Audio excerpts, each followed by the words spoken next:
This is the Lone Crater YouTube. We hope this video helps. You already have the notebook open and the kernel running. Start by saving a checkpoint so you can return if needed. First actionable step, press File, then Save and Checkpoint. This creates a stable restore point for cell outputs and code. Once done, make sure you understand whether you need to undo a single cell edit or multiple executed steps. Save and Checkpoint takes only a second but prevents data loss and gives you a safety net before performing undos. Now perform the undo actions.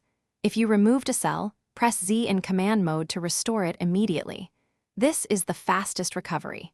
If you're editing code inside a cell, use Ctrl+Z or CMD+Z to step back through changes. For more granular rollback of executed code, open the command palette and search history, or use checkpoints to revert the entire document. These steps work because Jupyter separates cell-level operations from text edits.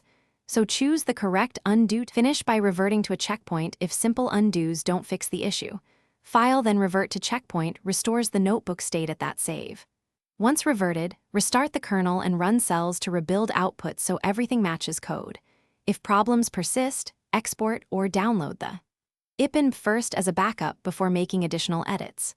Troubleshooting tip: if undo seems broken, restart Jupyter or your browser and check extensions. Extensions sometimes override default undo behavior. Thanks for watching. Consider subscribing if we helped you.